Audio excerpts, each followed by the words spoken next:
All right, ChroNoSo, we are here back on YouTube, and I am not alone. Keith Langston, what's going on, buddy? What's going on, pal? How are you?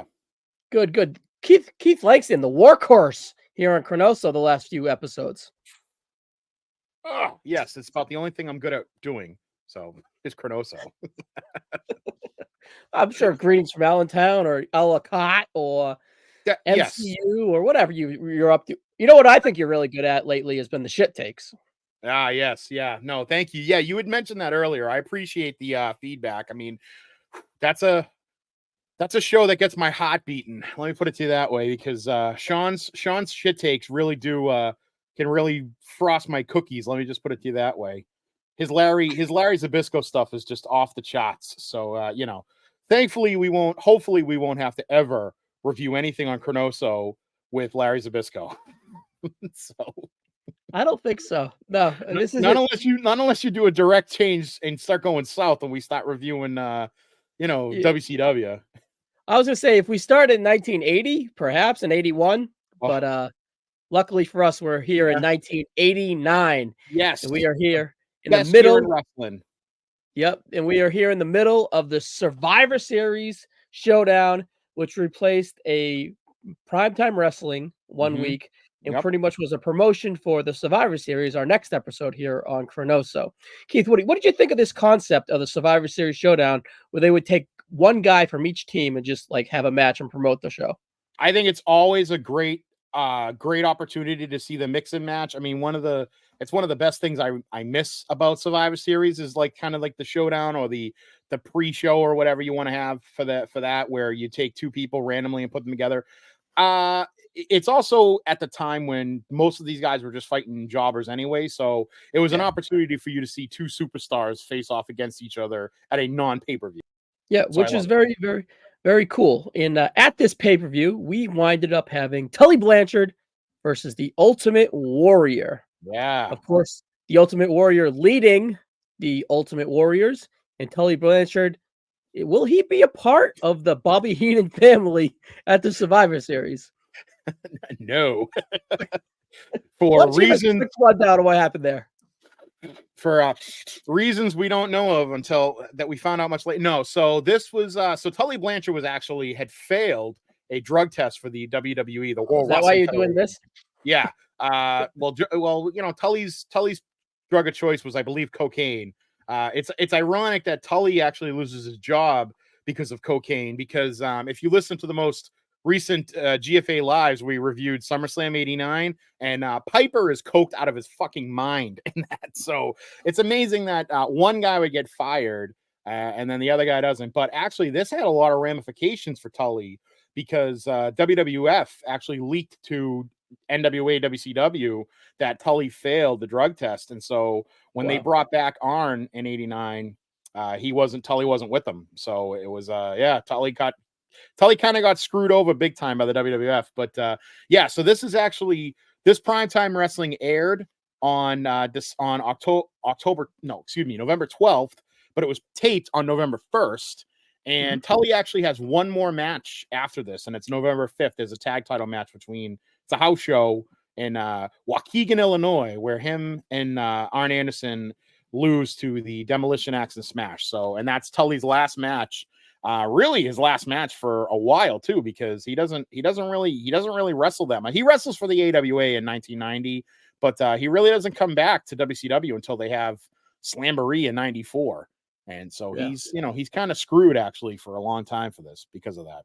When in the 90s does he kind of find God and go down that journey? Do you know, or I want to say it's definitely before he comes back at Slamboree in '94. So probably sometime in after 1990, because he's in the AWA for a few years, or for a few months. He's in the AWA up until like June. And then I think after that, he probably goes to, he finds God and becomes a preacher and all that. And because I know once he comes back in '94, they make a mention of the fact that he's like now a preacher and he fights Terry Funk, which is great. This is actually a really interesting kind of unique match. Two ships in the night. You don't really necessarily think Tully Blanchard in the Ultimate Warrior. But I will say, before we move on to the match, I do like how they kind of incorporated tag team wrestlers on this whole card, taking a guy from a tag team and putting him against a singles guy. Like, what did we have? Luke versus Mr. Perfect before this, and Macho Man versus who did the Savage get? So Savage fights his former cohort in the Mega Powers Hercules. Yeah, you have Chico with Dusty fights the Boss Man with Akeem, and then Ted DiBiase fights Smash. So that's what it was. A nice little slice of life at this time. I will say that according to Cage Match, this is the only time that the Warrior and Tully Blanchard have ever been in the ring together. I can see that. It makes sense, you know. Yeah. So not even at the 89 Royal Rumble was I don't think Tully Blanchard was at that. So yeah, the only time the Warrior and Blanchard have ever been in the ring together. Yeah, Blanchard was in it, but I don't think the Warrior. Oh yeah, the Warrior's not in it because the Warrior's in that god awful showdown. So yeah. Yep. Mm-hmm. So Keithy, we gave kind of Tully Blanchard his flowers. Do you care to take this opportunity to give the Ultimate Warrior his flowers before we kind of jump into this match? About what's your feeling on Warrior November 1989, right before his big push? You know what? This is, I feel, the very tail end of when Warrior is tolerable as a pro in the company. I was not a Warrior fan. I never was. I never will be. I don't care what people say about him after he's gone. But I did like the Warrior and Andre's kind of deal together just because I liked that Andre was getting paid for 30 seconds worth of work. I really liked that. That made me feel good inside to know that Andre was getting paid for doing practically nothing. But yeah, no, I mean, the Warrior is obviously he's the second biggest face on the company. Some may even say he's the biggest face in the company because, you know, I think Hogan's shine was starting to wear off. But no, Warrior's definitely, the feud with the Heenan family was great, I think, because it gave a little bit more depth to him. I'm not going to say anything bad about the two matches with Rude because the two televised matches with Rude in 89 are fantastic. And, you know, it's funny because I think that both Warrior and Rude's, I think, some of their best matches. And I would say the SummerSlam match against Rude is probably the Rude's best match in the company, believe it or not. So yeah, no, but I'll give Warrior his due. He was good. He was pretty good in 89. And he's good up until really he wins the title. I think really once he wins the title, it's just he falls into that sad story of that sad trope of just like there's nobody for him to feud with. Like, who do you have him feud with? And I think they kind of blew it with Perfect because I think at this point Perfect's really good with Hogan.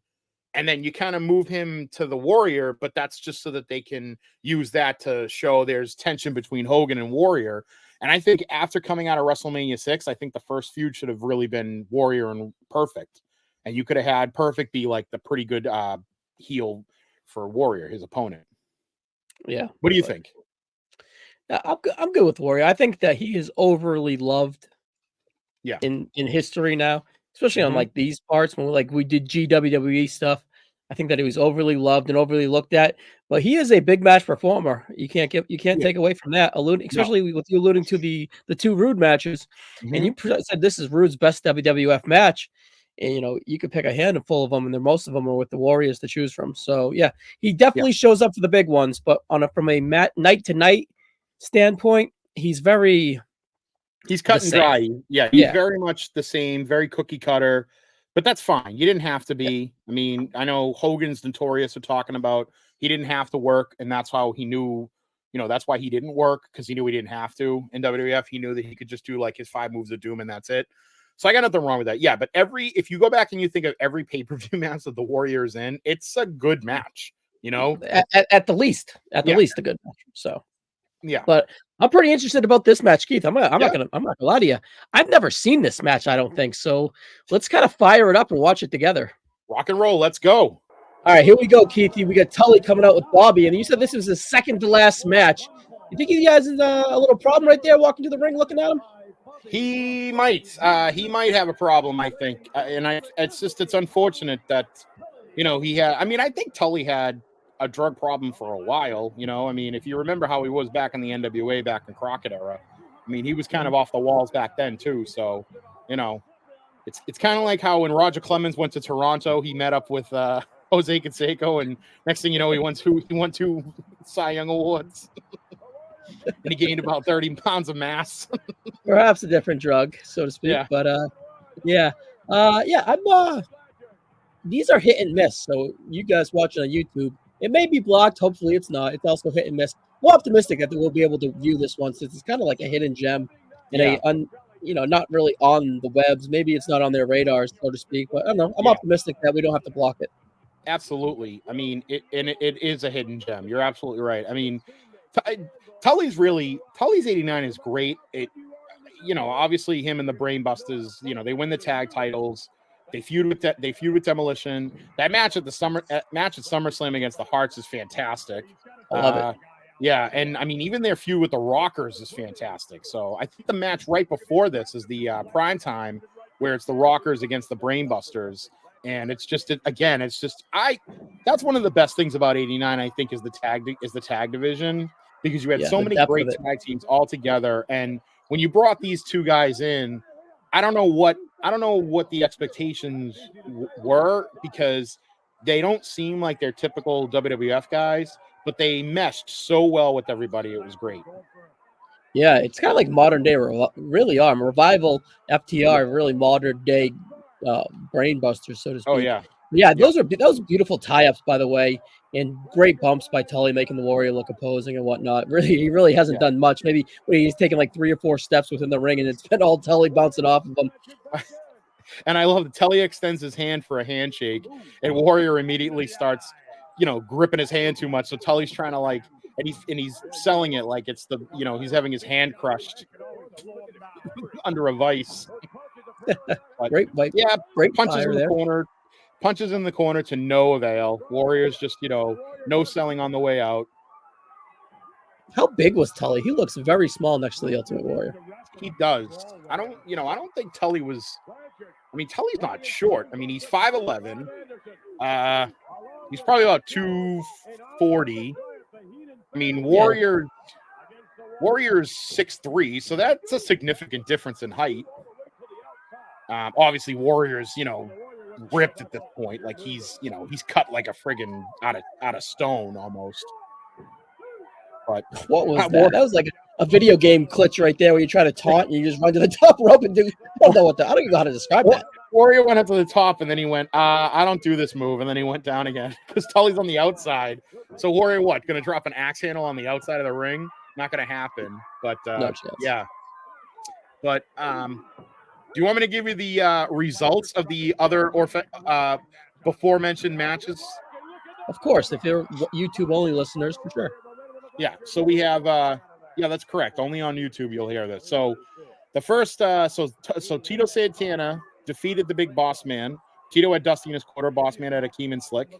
Mr. Perfect defeated Butch of the Bushwhackers, Perfect with the Genius, and Butch with Luke. Yeah, shocker. Randy Savage with Sensational Queen Sherry defeated Hercules, and the main event, I guess, for this show, Ted DiBiase defeated Smash. Oh, nice. That's actually a unique match. I'm gonna watch that one. This one. Yeah, that is Smash versus DiBiase. It's pretty cool on paper. What did you think of the Warrior punches? You talked about his work a little bit earlier, but what do you think of his actual work, like his punches, so to speak?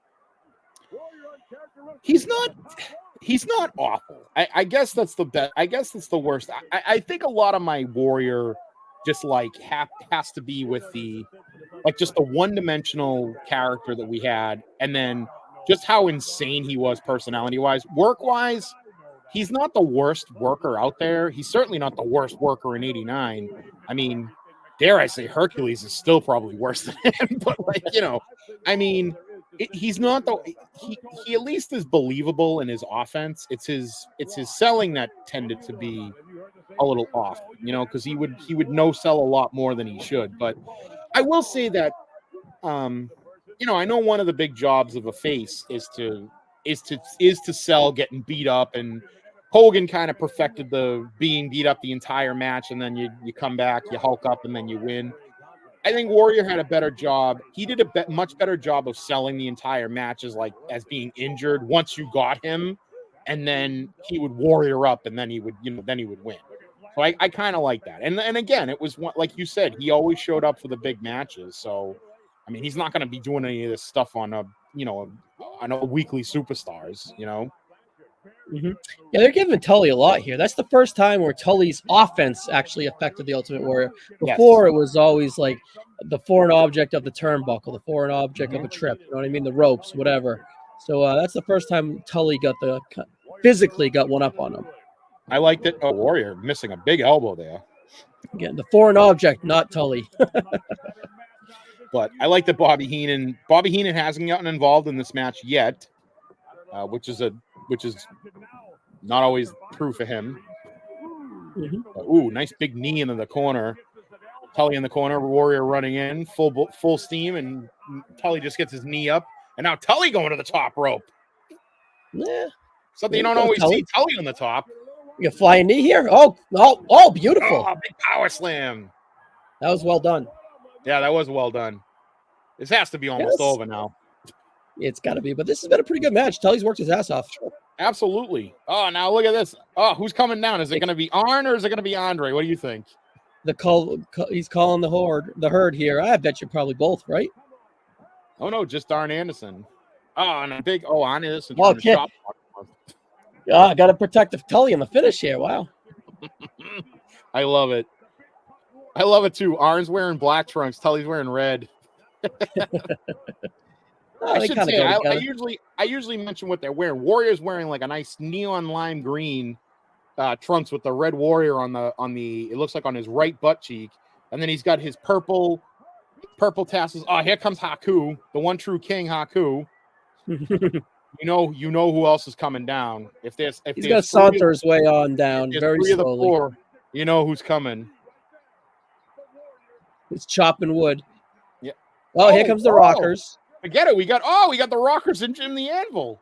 So we got all the Ultimate Warriors in the ring. We got 3 out of the 4 Heenan family, but we're missing the one important member of the Heenan family.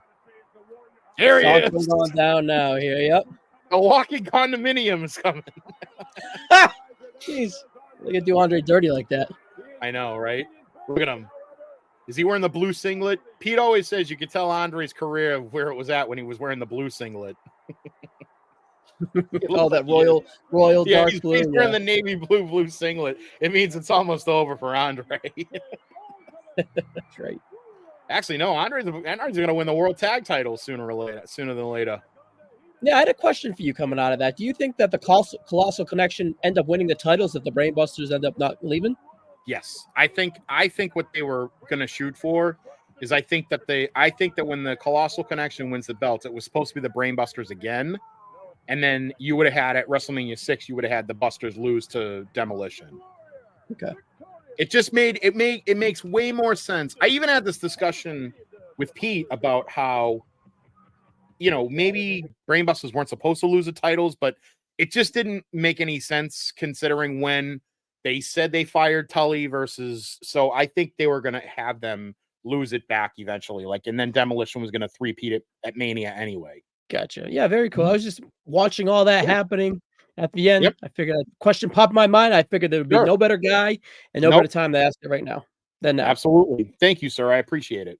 All right, Keithy, that was that. If we're going to give that match a star rating, I'm going 2.25, 2.5. I thought it was a pretty fun, totally acceptable, really well-worked match that told a story and got the Warrior over, and Tully looked really, really strong. And I didn't mind the finish. I thought it added to it. 2.5. Yes, if you're going to include all the shenanigans afterwards, I think you could maybe even bump it up to 3 with all the shenanigans. Getting an Andre appearance always pops me, so I'd go 3 because of the after the match shenanigans. So absolutely. Yep. But there's plenty of shenanigans left here on ChroNoSo as we travel on. YouTube listeners, check out the full episode in podcast on the NoSo podcast feed. And Keithy, if we could plug anything before we get out of here, which of your lovely shows would you like to plug?